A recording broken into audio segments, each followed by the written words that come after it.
Hello friends, happy Holi to all of you and welcome back to Gyanodaya for you, the latest government and private, central and state level vacancy update official YouTube channel.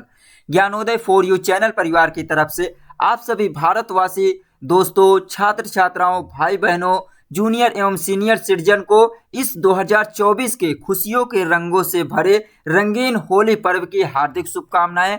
Happy Holi to all of you. साथियों, इसी होली पर्व के उपलक्ष्य पे आप सभी को एक बड़ी खुशखबरी लेकर आ गए हैं।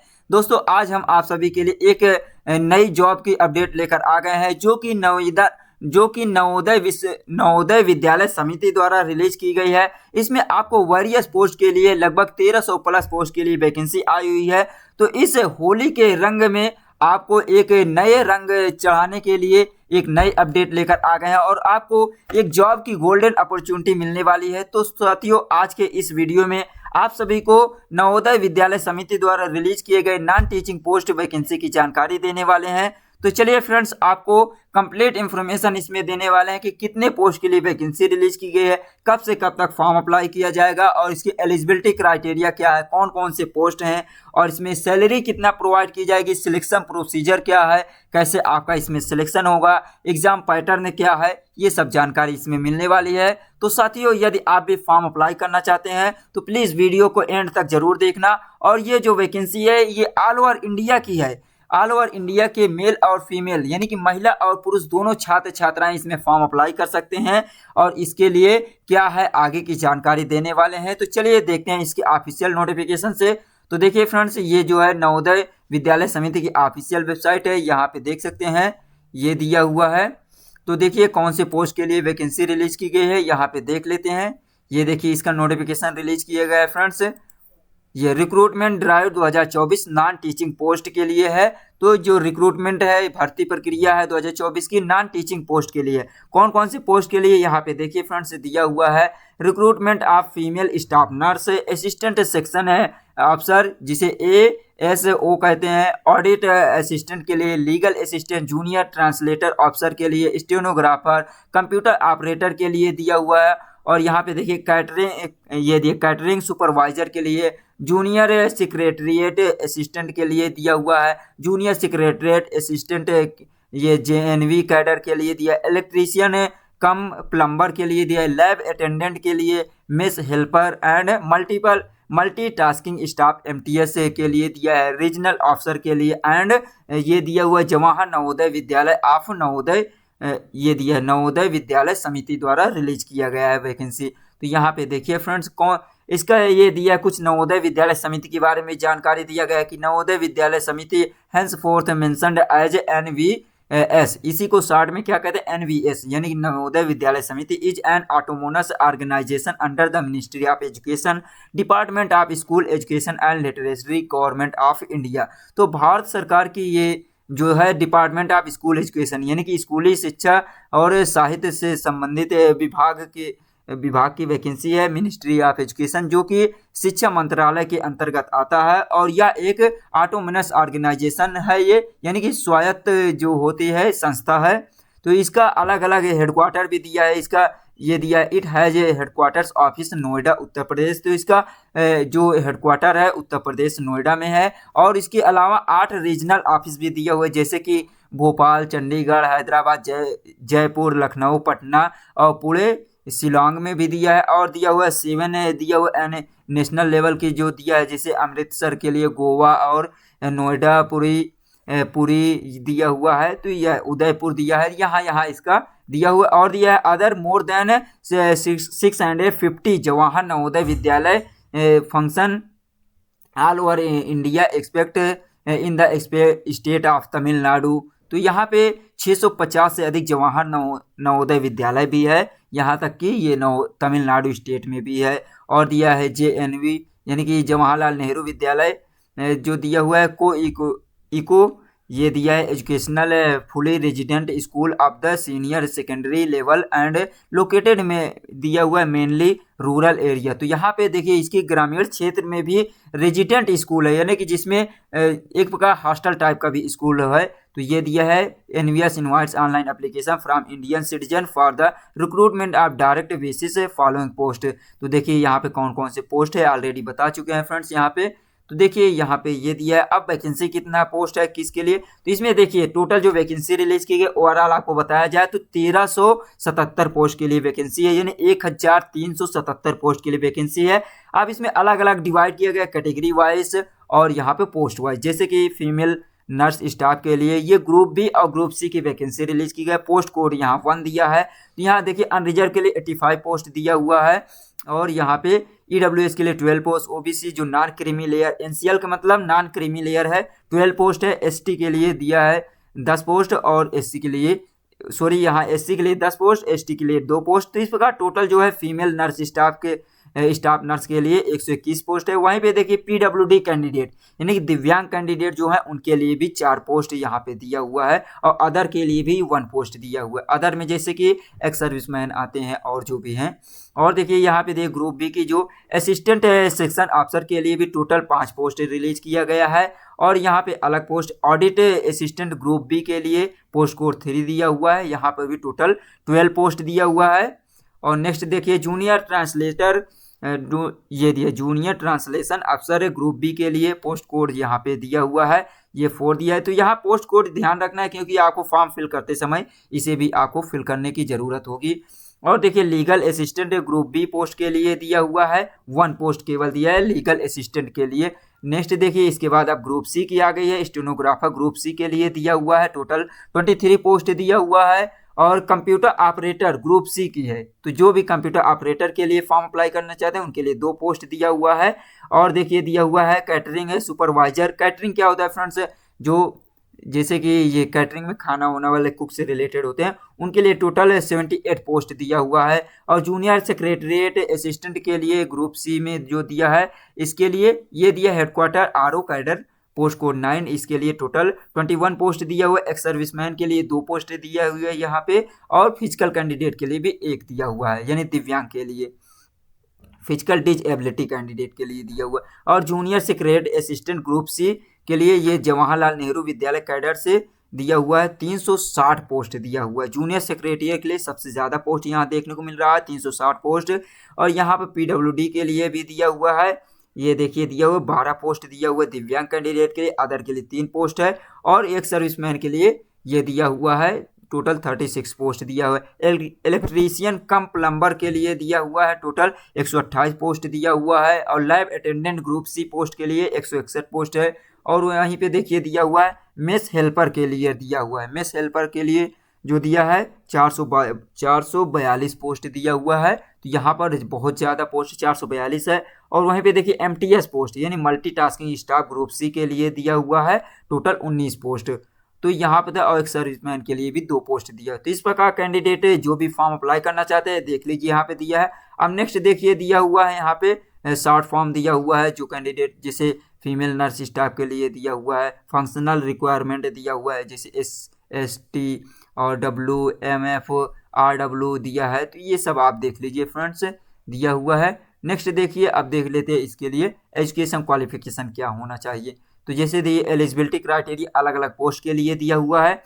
पोस्ट कोड 1 दिया है, फीमेल स्टाफ नर्स के लिए दिया है, पे स्केल दिया हुआ है 7 लेवल 7 दिया हुआ है। सैलरी आपको 44,900 से लेकर 1,42,400 तक की सैलरी इसमें मिलेगी। अपर एज लिमिट जो दिया हुआ है 35 ईयर है, यानी कि आपको अधिकतम एज इसमें 35 साल तक के कैंडिडेट फॉर्म अप्लाई कर सकते हैं। क्वालिफिकेशन की बात करें तो इसमें देखिए क्वालिफिकेशन आपके पास होना चाहिए नर्स स्टाफ के लिए तो BSc in nursing from recognised university और इंस्टीट्यूट। तो किसी भी विश्वविद्यालय या संस्थान से आपके पास BSc नर्सिंग की डिग्री होनी चाहिए, या तो आपके पास होना चाहिए रेगुलर कोर्स होना चाहिए BSc नर्सिंग से किसी भी आप यूनिवर्सिटी से किए हो या इंस्टीट्यूट से, या तो आपके पास दिया और का मतलब होता है अथवा। यहाँ देखिए दिया पोस्ट बेसिक BSc नर्सिंग हो तो भी आप इसमें फॉर्म अप्लाई कर सकते हैं। इनके अलावा देखिए इन तीनों डिग्री के अलावा आपके पास registered as nurse and midwifery with an state nursing council. तो ये जैसे कि ये डिग्री होना चाहिए, साथ ही साथ आपका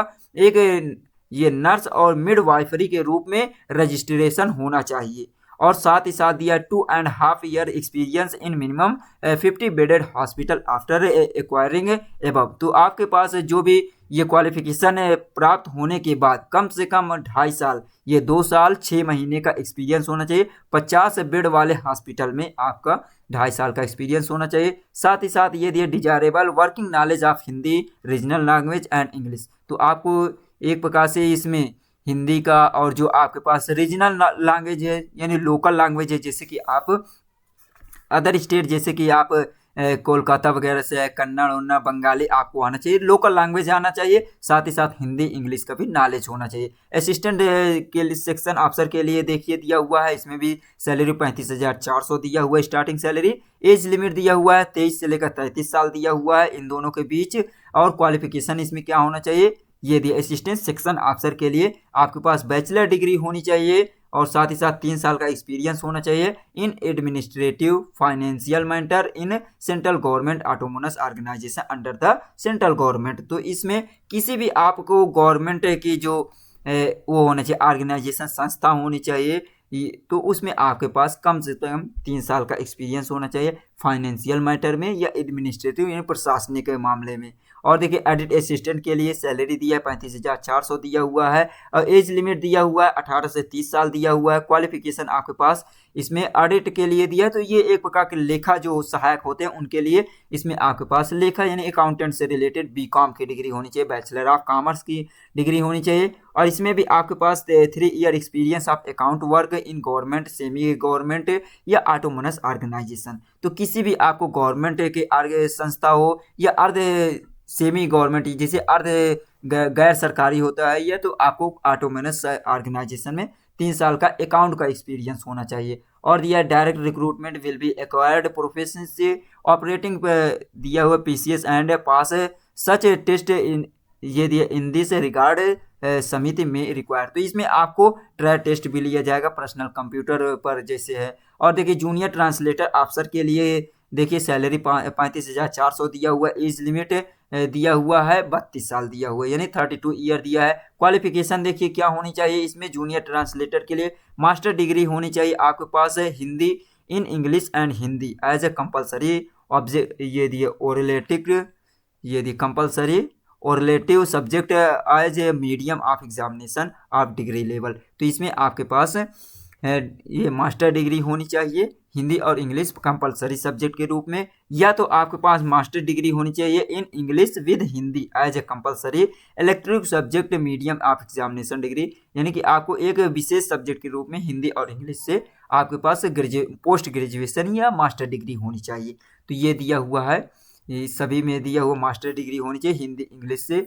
और देखिए दिया हुआ है इसके अलावा दिया हुआ है जैसे कि रिकॉग्नाइज डिप्लोमा और certificate course in translator from Hindi to English and vice versa 2 year experience translator work from Hindi English and vice versa in central state government office include government of India undertaking. तो इसमें आपके पास कम से कम ये दिया 2 साल का translation का एक्सपीरियंस होना चाहिए। लीगल असिस्टेंट के लिए दिया हुआ है, इसमें देखिए दिया हुआ है आपके पास सैलरी वही दिया है 35,400।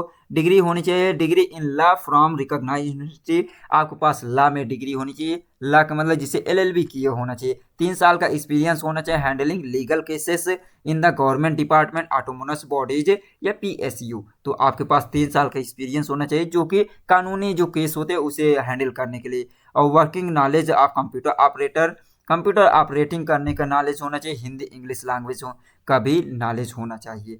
और देखिए स्टेनोग्राफर के लिए भी देखिए 25,500 सैलरी दिया है। एज लिमिट 18 से 27 साल दिया हुआ है। और देखिए क्वालिफिकेशन इसमें 12 पास फ्रॉम रिकॉग्नाइज्ड यूनिवर्सिटी, तो बोर्ड और यूनिवर्सिटी। स्किल टेस्ट इसमें होगा आपका 10 मिनट का होगा, 80 वर्ड पर मिनट होगा। ट्रांसक्रिप्शन जो श्रुति लेख होता है उसमें भी 50 मिनट से टाइम दिया जाएगा इंग्लिश के लिए और 65 मिनट हिंदी के लिए ऑन कंप्यूटर। तो इसमें आपका ये टेस्ट भी लिया जाएगा, टाइपिंग टेस्ट जो होता है 60 हैंड का, और ये दिया है। और कंप्यूटर ऑपरेटर के लिए दिया हुआ सैलरी वही दिया 25,500। इसमें आपके पास क्या होना चाहिए, BCA BSc कंप्यूटर साइंस से होना चाहिए या IT से फ्रॉम रिकॉग्नाइज्ड यूनिवर्सिटी। तो आपके पास BCA होना चाहिए। तो भी आप इसमें फॉर्म अप्लाई कर सकते हैं, या तो बीएससी कंप्यूटर साइंस से होना चाहिए, या तो इसके अलावा आपके लिए बीई यानी कि बैचलर ऑफ इंजीनियरिंग बीटेक होना चाहिए कंप्यूटर साइंस से, तो भी आप फॉर्म अप्लाई कर सकते हैं। कैटरिंग सुपरवाइजर के लिए देखिए फ्रेंड्स दिया हुआ है 25,500 दिया है, एज लिमिट दिया हुआ कैटरिंग के लिए, ये 35 साल दिया हुआ है। Qualification bachelor degree in hotel management from institution recognised by ministry of tourism, government of India या स्टेट गवर्नमेंट। तो इसमें आपके पास ये दिया है होटल मैनेजमेंट से रिलेटेड आपको ये होना चाहिए बैचलर डिग्री या ग्रेजुएशन होना चाहिए। और देखिए इसके अलावा दिया हुआ है ये trade proficiency certificate in catering, आपके पास कैटरिंग से रिलेटेड ट्रेड सर्टिफिकेट होना चाहिए। Minimum 10 year service in the defence service or regular establishment for ex serviceman, तो ये एक्स सर्विसमैन के लिए दिया हुआ है कि 10 साल का आपके पास सर्विस किए हों तो भी आप इसमें एलिजिबल हैं। जूनियर सेक्रेटरीट के लिए दिया हुआ है, इसमें भी आपके पास क्या होना चाहिए, सीनियर सेकेंडरी या क्लास 12 सीनियर सेकेंडरी सर्टिफिकेट आपके पास होना चाहिए ना, 12 पास होना चाहिए from a recognised board. Processing minimum speed of 30 word per minute in English typewriting और 25 word per minute Hindi typing, तो ये दिया हुआ है। जूनियर सेक्रेटरी के लिए आपके पास टाइपिंग स्पीड होना चाहिए, यानी टाइपिंग का नॉलेज होना चाहिए और 12 पास होना चाहिए। और दिया हुआ है पास्ड दिया हुआ है +2 लेवल यानी 10+2 वह इंटरमीडिएट पास होना चाहिए सीबीएसई या स्टेट बोर्ड से सेक्रेटरी प्रैक्टिस के लिए। और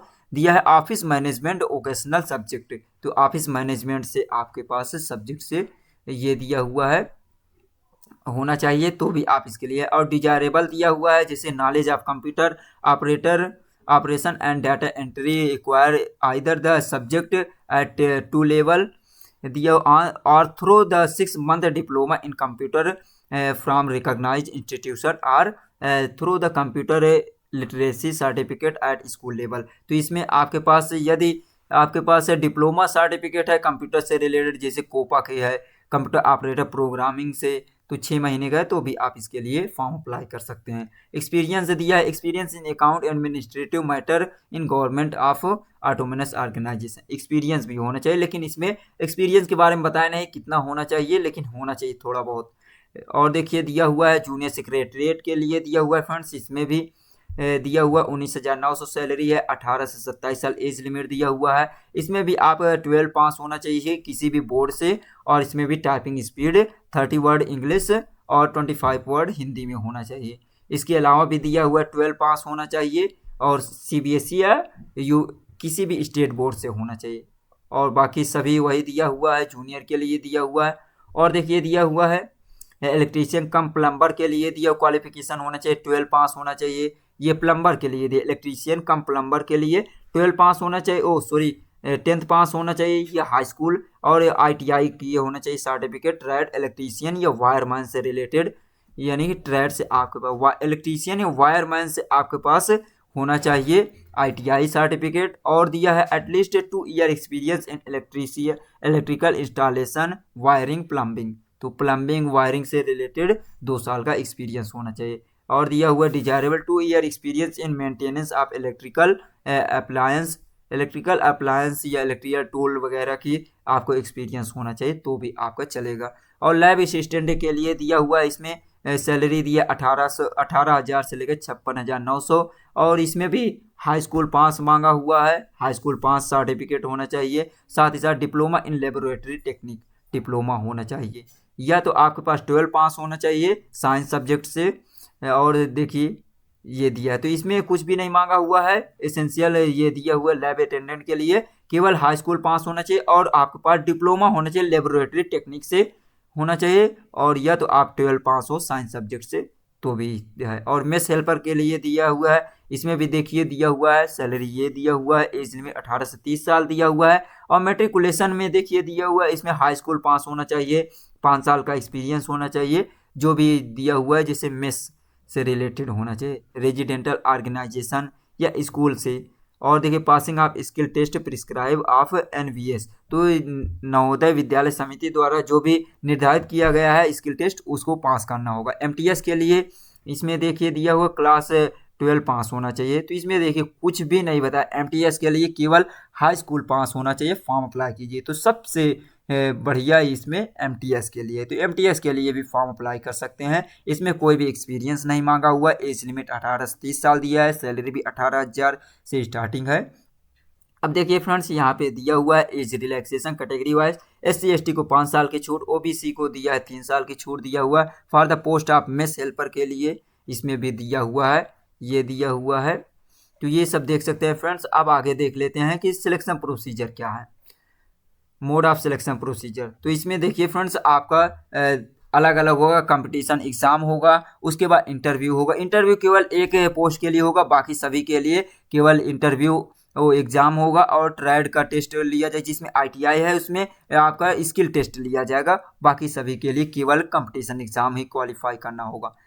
तो ये दिया हुआ है, आपको एक बार फिर से दिखा देते हैं। जैसे candidate will be short listed on the basis of their performance in competitive exam and interview put together the for the post of legal attendant. तो लीगल असिस्टेंट के लिए केवल इंटरव्यू होगा और सभी के लिए अलग से। जैसे the decision of NVS about the mode of selection notified post and eligibility condition to application interview shall be final binding, no corresponding will be entertained in this regard. तो ये सभी के केवल ये जो दिया लीगल असिस्टेंट के लिए इंटरव्यू होगा और एग्जाम होगा। बाकी सभी के लिए यहाँ दिया है however in the case female nurse staff assistant section officer edit और junior translator computer operator catering supervisor lab attendant multiple task ये मल्टीटास्किंग स्टाफ एंड का the selection post will be done on the basis of performance on the candidate in the competitive exam only. तो इसमें केवल computer exam होगा, उसी के according आपका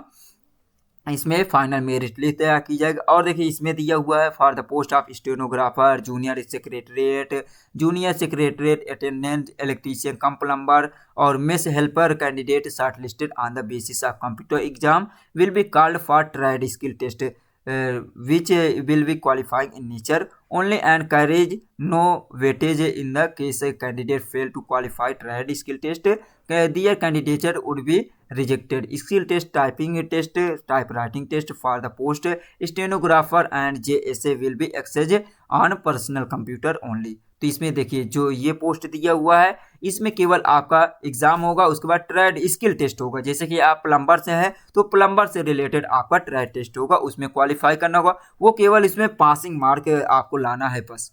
और देखिए दिया हुआ है आपका सेंटर कहाँ कहाँ देखने को मिल जाएगा। तो यहाँ पे पूरे भारत में कहीं भी आपका सेंटर हो सकता है। जैसे ये देख सकते हैं, आप चूज करने को वहाँ पे ऑप्शन देगा। तो यहाँ देख सकते हैं जैसे दिया है विशाखापत्तनम, विजयवाड़ा, गुंटूर, नेल्लोर और दिया है ये दिया काकीनाडा, अनंतपुर। तो ये देख सकते हैं ओवरऑल इंडिया में आपको कहीं भी एग्जाम सेंटर देखने को मिल जाएगा।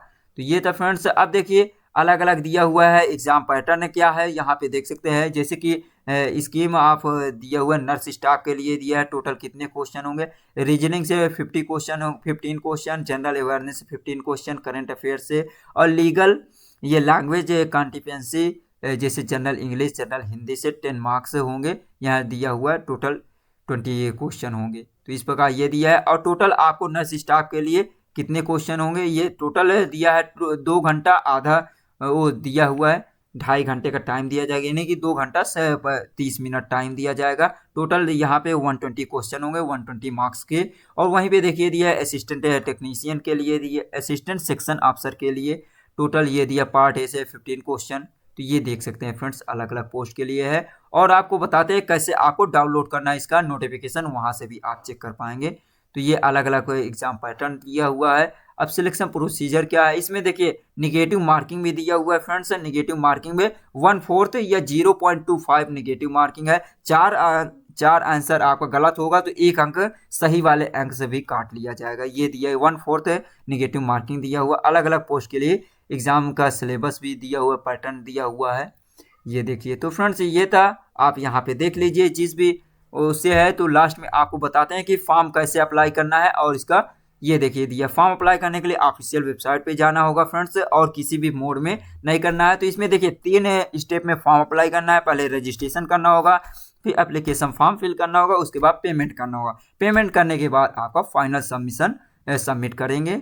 तो देखिए यहाँ पे दिया हुआ है कैटेगरी वाइज कितना एप्लीकेशन फी पेमेंट करना है। तो फ्रेंड्स यहाँ पे दिया है no application fee required to be the candidate belonging to SC ST PWD candidate. तो SC ST PWD कैंडिडेट से कोई भी एप्लीकेशन फी नहीं लिया जा रहा है, केवल प्रोसेसिंग चार्ज लिया जा रहा है, बाकी सभी से लिया जा रहा है। जहाँ देख सकते हैं, जैसे कि देख सकते हैं नर्स स्टाफ के लिए दिया हुआ है 1000 रुपये एप्लीकेशन फी। यहाँ पे देखिए जनरल EWS और OBC कैंडिडेट से लिया जा रहा है, देखिए एप्लीकेशन फी 1000 रुपये और प्रोसेसिंग चार्ज लिया जा रहा है 500 रुपये। इस प्रकार टोटल जो ये कैटेगरी के हैं जनरल EWS OBC से टोटल 1500 रुपये 1500 रुपये लिया जा रहा है। वहीं पे SC ST से केवल प्रोसेसिंग फी लिया जा रहा है, एप्लीकेशन फी नहीं लिया जा रहा है। तो 500 रुपये SC ST कैंडिडेट से लिया जा रहा है। वहीं पे सभी के लिए यही दिया है, जैसे कि और बाकी सभी पोस्ट के लिए जैसे असिस्टेंट सेक्शन अफसर, audit assistant, junior translator, legal, ये सभी पोस्ट के लिए 500 रुपये एप्लीकेशन फ़ी है और 500 रुपये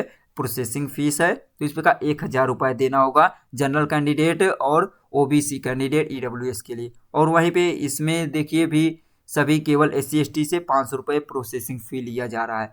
तो इस प्रकार ये देख सकते हैं एप्लीकेशन फ़ी है, निगेटिव मार्किंग वगैरह सारा कुछ से देख लीजिए फ्रेंड्स। यहाँ पे 1/4 या तो 1/4 निगेटिव मार्किंग दिया हुआ है। तो इस प्रकार आप फ्रेंड्स देख लीजिए, इस वैकेंसी के लिए बहुत ही शानदार अपॉर्चुनिटी है। यदि आपको किसी भी प्रकार कोई डाउट रहता है तो फ्रेंड्स आप एक बार कमेंट करके जरूर रिप्लाई ले सकते हैं। तो चलिए अब इसके आपको फॉर्म एप्लीकेशन की जानकारी देते हैं। तो सबसे पहले आपको ऑफिशियल वेबसाइट पे आना है। देखिए नवोदय विद्यालय समिति की आपको यहाँ पे टाइप करना है नवोदय, ये देखिए फ्रेंड्स दिया हुआ है, ये दिया हुआ navoday.gov.in। यहाँ पे navoday.gov.in जैसे ही करेंगे फ्रेंड्स आपको यहाँ पे ये देखिए navoday.gov.in करने के बाद इंटर करेंगे तो इसका ऑफिशियल वेबसाइट ओपन हो जाएगी। जैसे कि आप देख सकते हैं, ये देखिए यहाँ पे दिया है और यहाँ पे आपको लिंक भी मिल जाएगी। ये दिया है click here to apply various non teaching post in Navodaya Vidyalaya Samiti under direct recruitment drive 2024। तो ये जो रेड कलर की लिंक दिया यहीं पे क्लिक कीजिए। यहाँ पे क्लिक करेंगे तो एक फिर से नया पेज ओपन होगा। यहाँ पे जो नए कैंडिडेट हैं उनको यहाँ पे रजिस्ट्रेशन करना होगा, बेसिक डिटेल फिल करके। रजिस्ट्रेशन के बाद यहाँ पे ये देखिए 3 स्टेप दिया है किस प्रकार फॉर्म अप्लाई करना है। स्टेप 2 अप्लाई ऑनलाइन, फर्स्ट दिया अप्लाई ऑनलाइन, फिर एप्लीकेशन रजिस्ट्रेशन करना होगा, फिर ऑनलाइन एप्लीकेशन फॉर्म फिल करना होगा, फिर पेमेंट पे एग्जामिनेशन फी। तो यहाँ डिटेल फिल करेंगे, सबमिट करेंगे तो रजिस्ट्रेशन नंबर पासवर्ड मिलेगा। उसके बाद लॉगिन करके आपको फॉर्म अप्लाई करना है। फॉर्म अप्लाई करने के बाद फ्रेंड्स ये पेमेंट करना है। तो चलिए फ्रेंड्स आगे की प्रोसेस आपको खुद करना होगा। तो चलिए मिलते हैं नेक्स्ट वीडियो में। चलते चलते एक बार फिर से आप सभी को happy Holi to all of you. Holi की आपको हार्दिक शुभकामनाएं। बने रहिए ज्ञानोदय फॉर यू चैनल पर, आपको नई नई भर्ती की अपडेट मिलेगी। और आपको उम्मीद करते हैं कि यदि आप मेहनत करेंगे तो आने वाली होली आपके रंगों से भरी होगी, खुशियों के रंगों से भरी होगी। तो थैंक्स फॉर वाचिंग। वीडियो पसंद आए तो लाइक शेयर सब्सक्राइब जरूर कीजिए। तो चलिए मिलते हैं नेक्स्ट वीडियो में। Bye bye.